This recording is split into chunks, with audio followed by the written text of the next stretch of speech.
A ver, jóvenes, continuamos. En el problema 8 dice, hay el menor valor de A más N donde A, N y M pertenece a los números naturales, tal que este numeral es igual a 259m cuadrado, ¿no? Bien, la idea en este problemita, como termina en ceros, podemos descomponer por bloques. Y entonces me va a salir ese numeral que es 3A, 9, 3A, 9 y así sucesivamente. 3A, 9, ¿no? Y esto de acá, ¿no? Al descomponer de esa manera sería por la base 10 elevado a la 2n. O sea, por 10 elevado a la 2n, ¿no? Bien, y en el segundo miembro tenemos 259, que es 7 por 37, y por m elevado al cuadrado, ¿no? Entonces, como acá hay un factor cuadrado perfecto, ese factor cuadrado perfecto necesariamente tendría que ser igual a 10 a la 2n. ¿Está bien o no, muchachos? ¿No? Porque observa, el 10 no contiene ni al 7 ni al 37, ¿no? Y entonces de acá ya podemos decir, ¿no? De acá podemos decir que 10 elevado a la 2n tendría que ser igual a m elevado al cuadrado, ¿no? Y también podemos decir que ese numeral tiene que tener el factor 7 y el factor 37. Por lo tanto, es múltiplo de 7 y múltiplo de 37, ¿no? O sea, ese numeral tiene que ser múltiplo de 7 y múltiplo de 37.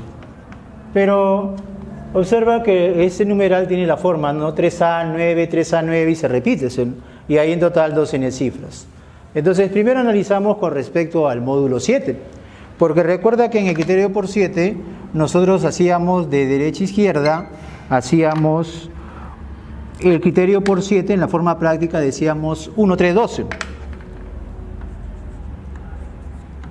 ¿No? 1, 3, 2, ¿no? Si estos numeritos los vamos a multiplicar las cifras y los signos iban de 3 en 3, ¿no? De derecha a izquierda 3 con el signo positivo, 3 con el signo negativo y así sucesivamente. Ahora, como el resultado de múltiplo de 7, observa acá, ¿no? Acá voy a tener 18 más 9, 27 más 9A. Pero acá voy a tener menos 27 menos 9A. O sea, cada bloque de 6 se hace 0. Y eso nos va a asegurar que sea múltiplo de 7 el resultado. O sea, esto de acá se hace 0, ¿no?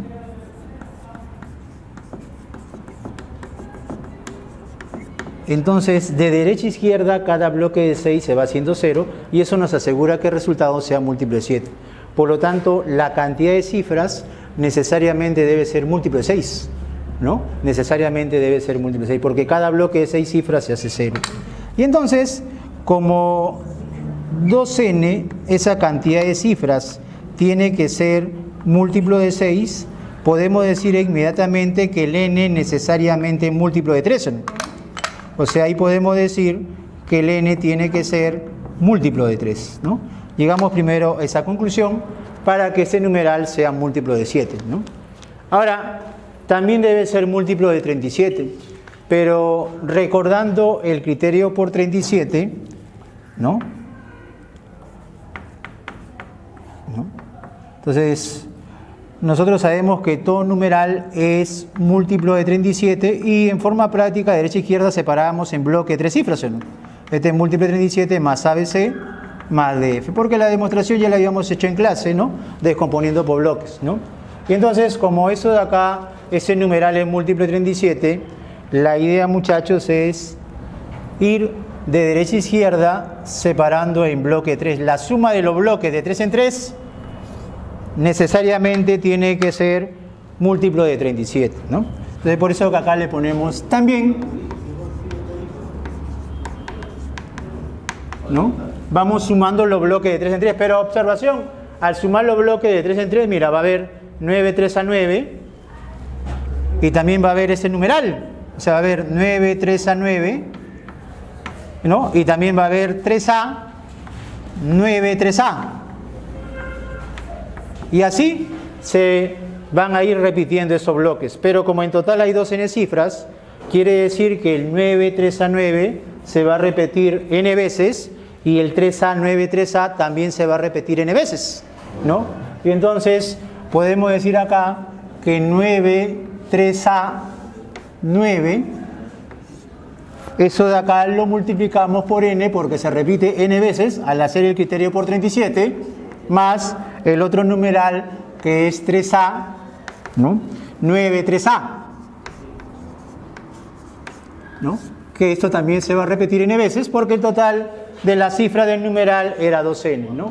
Y esa suma tiene que ser necesariamente múltiplo de 37, ¿no? Necesariamente múltiplo de 37. De manera que ahí podemos factorizar el n y nos va a quedar en ese corchete lo siguiente: 9, 3a, 9, más 3a, 9, 3a.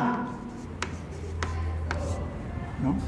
Y estos jóvenes, el resultado debe ser múltiplo de 37, ¿no? Ahora, como acá estamos sumando, una observación para darnos cuenta rapidito de esos sumandos. El 3A yo lo puedo trasladar acá y este 9 lo puedo trasladar acá. Y esa suma no va a cambiar, pero vamos a tener esto, ¿no? Voy a tener 999 más este numeral, 3A, 3A, 3A.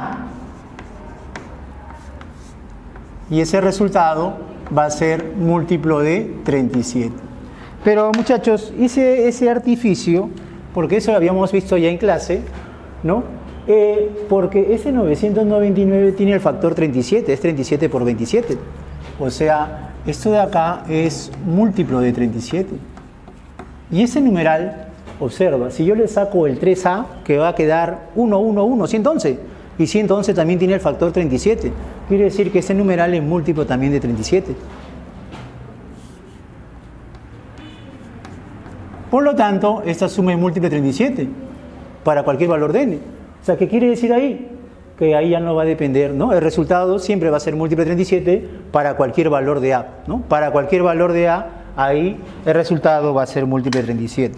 Pero lo que nos están pidiendo a nosotros es el menor valor, ¿no? De a más n, ¿no? Entonces, para hallar el menor valor de a más n, ya como el resultado acá no depende, no depende de el menor valor de a, ¿cuánto va a ser, jóvenes? El menor valor de a es 1, porque 3a es primera cifra. Y entonces tendríamos acá 1 más el valor de n. N es múltiplo de 3, ¿no? Como n es múltiplo de 3, muchachos, su menor valor va a ser 3.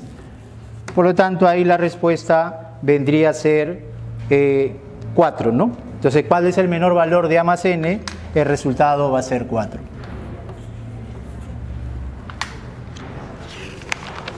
Luego, jóvenes, pasamos al problema 17, que es problema con respecto a la progresión aritmética, ¿no? Entonces, en el problema 17 dice lo siguiente, ¿no? Indique la secuencia correcta después de determinar si la proposición es verdadera o falsa, ¿no? Nos dan tres proposiciones con respecto a la progresión aritmética, ¿no?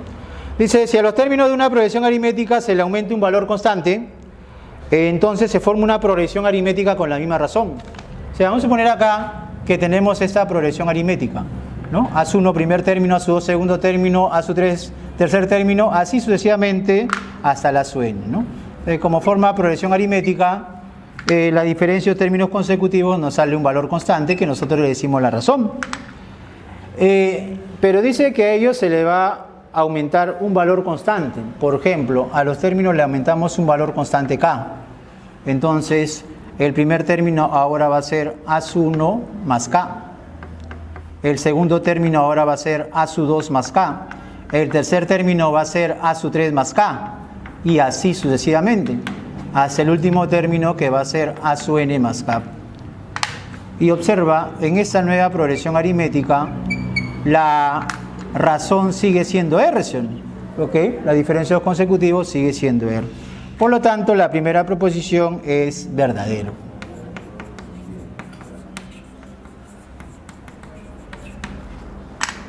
En la segunda proposición dice que la progresión tiene una cantidad par de términos. Entonces, como la progresión aritmética tiene una cantidad par de términos, el último término le ponemos así, A(n), ¿no?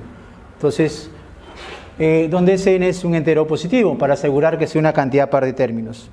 Dice, la suma de los términos extremos de una progresión aritmética, el primero y el último, es igual a la suma de los términos centrales.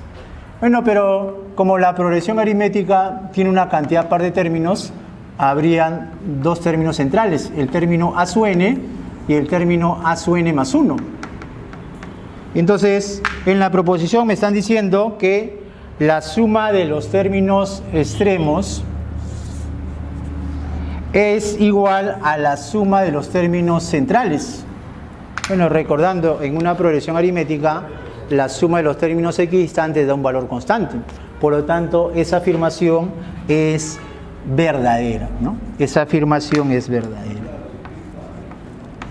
La suma de los términos extremos es igual a la suma de los términos centrales.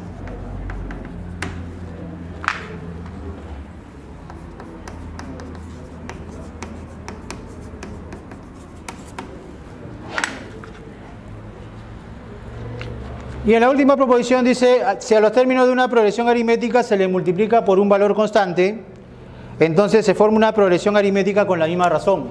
Suponer acá que tenemos esta progresión aritmética, ¿no? Los términos A1, A2, A3 hasta la n, y acá le ponemos la razón, ¿no? Dice que en este caso a los términos de esa progresión aritmética se le multiplica por un mismo valor constante, o sea, lo multiplicamos por un k. Entonces quiere decir que el primer término va a ser A1 por K, el segundo término de esta nueva progresión va a ser A2 por K, el tercer término A3 por K, y así sucesivamente hasta el último término que va a ser A(n) por K. Y nos dicen que se va a formar una progresión aritmética con la misma razón, ¿no?